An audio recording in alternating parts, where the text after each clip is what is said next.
오늘은 증권시장부 원다영 기자와 함께합니다. 안녕하세요. 안녕하세요. 네. 오늘 이렇게 증시 움직임을 최근에 좀 보면 변동성이 너무 커서 어지럽잖아요. 오늘은 잠깐 이런 장을 떠나서 대기성 자금을 좀 긁을 수 있는 ETF에 대해서 말씀 주신다고요? 네, 이번 달 들어서 코스피 일중 변동률이 2021년 이후에 가장 높은 수준까지 올랐다고 하거든요. 네. 그만큼 이제 트럼프가 밤사이에 무슨 말 한마디 하느냐 이거에 따라서 증시가 너무 오락가락하니까 네. 좀 이제 뭐 고수분들이야 이런 상황을 오히려 이용해서 좀 난 리스크를 감수하고 고수익을 보겠다 이런 투자자분들도 많으시겠지만 네. 좀 일단은 좀 피해 입고 싶은 투자자분들도 적지 않으실 것 같아요. 그래서 좀 증시에 잠깐 피해서 이런 대기 자금을 굴릴 수 있는 파킹형 ETF에 대해서 오늘 한번 이야기해 보려고 합니다. 오늘은 또 파킹형 ETF를 공부해 볼 수 있는 시간이군요. 자, 그러면 파킹형 ETF 어떤 건가요?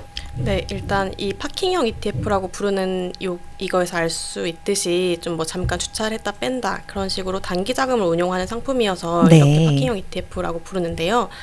좀 이런 CD 금리나 그런 한국 무위험 지표 금리, 코퍼 금리 같은 그런 초단기 채권 금리를 하루치를 계산해서 이제 매일 복리로 쌓아주는 그런 금리형 ETF를 우리가 흔히 파킹형 ETF라고 하는데 네.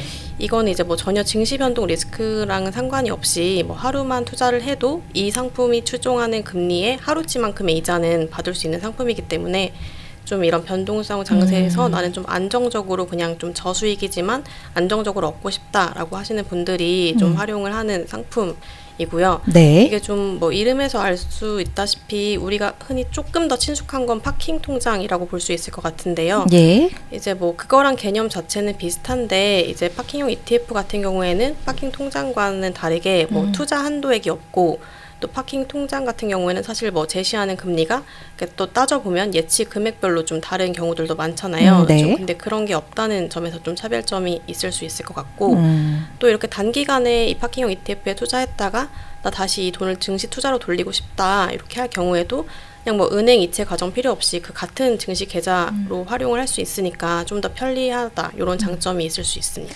그러면 좀 상품별로 좀 더 구체적으로 알아볼까요? 네, 아까 말씀드린 것처럼 이제 뭐 그 추종 금리에 따라서 대표적으로 CD형, 코퍼형 이런 상품이랑 또 머니마켓형 상품으로 나눠볼 수 있을 것 같은데요. 네. 이제 그 CD라는 건 은행이 단기 자금을 조달할 때 발행하는 그 양도성 예금 증서잖아요. 네. 그래서 이 양도성 예금 증서의 수익률을 추종하는 CD 금리형 상품이 대표적이고 또 다른 하나는 이제 기관들 간에 이제 RP 거래를 할 때 산출하는 그 한국 무위험 지표 금리 그 코퍼형 상품이 대표적이라고 볼 수 있습니다. 예. 또 그리고 요거랑은 조금 다르게 이제 머니마켓형 같은 경우에는 이제 그 우리가 흔히 알고 있는 그 MMF와 비슷하게 포트폴리오를 구성하는 상품인데 그 CD나 코퍼형 같이 그 특정 금리를 추종하진 않지만 그 만기 3개월 이내 그런 초단기 채권에 분산 투자하는 상품이라고 보실 수 있습니다. 예. 그래서 이런 투자 대상별 성격에 따라서 이런 이 금리 성격에 따라서 일반적으로 수익률은 머니마켓형, CD형, 코퍼형 순으로 높다고 볼 수 있고요. 예. 이 상대적인 리스크도 이 순서라고 보시면 될 것 같습니다. 지금 많이 있나요? 지금 이제 시장에 보면은 오늘 한번 살펴보니까 33개 정도가 상장돼 있는 걸로 집계가 되더라고요. 예. 이게 지난 2020년에 미래운용이 처음으로 이제 CD 금리를 추종하는 상품으로 처음 내놨고 이제 특히 2023년부터 작년 이렇게 되게 많은 상품들이 이제 상장이 됐어요. 그래서 최근에는 이런 상품들도 조금 이제 변화를 하면서 추종 금리에 이제 어떤 특정한 조건 이제 있으면 그 추가 금리를 더해주는 그런 상품들까지 또 나오는 상태거든요. 그래서 예를 들어보면 이제 뭐 삼성운용의 코덱스 CD 1년 금리 플러스 액티브 같은 경우에는 네. 이제 1년물 CD 금리에 이제 코스피 200 지수가 하루에 1% 이상 상승한다. 그러면 이 0.5%의 하루째 수익을 추가로 주는 이런 구조의 상품이고요. 또 비슷하게 미래운용의 뭐 타이거 CD 금리 플러스 액티브 상품 같은 경우에는 CD 91물 금리에 소비자 물가 지수가 전일 대비 상승하거나 보합하는 경우에 이 또 추가 금리를 지급하는 이런 상품입니다. 그렇군요. 이렇게 파킹형 ETF도 계속 진화하는 모습을 좀 보여주고 있는 그런 동향을 좀 살펴주셨고, 그러면 최근에 이런 변동성이 큰 상황에서 실제 투자자들도 관심을 좀 많이 갖고 있나요? 여기에?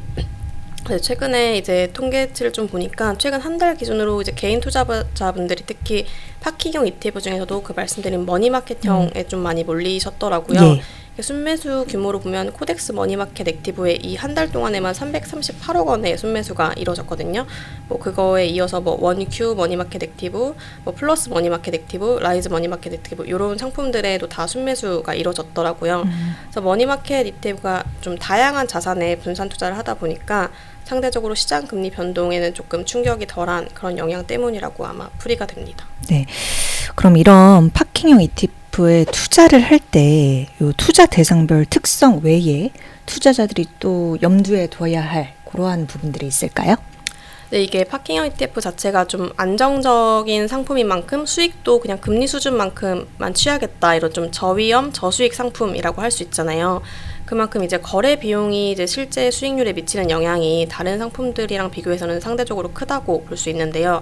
그래서 이제 뭐 보수 수준도 살펴보셔야 되고 예. 또 동일한 상품이라면 이제 실질적인 거래 비용에 영향을 미칠 수 있는 이 ETF의 한 좌당 가격을 또 살펴보셔야 할 요소인데요. 네. 이 ETF는 호가 가격 단위가 5원이기 때문에 이 한 좌당 가격이 높을수록 이 매수와 매도 호가 차이에서 이제 발생하는 그 거래 비용이 낮아져서 이제 실질 거래 비용이 낮다고 볼 수 있기 때문입니다.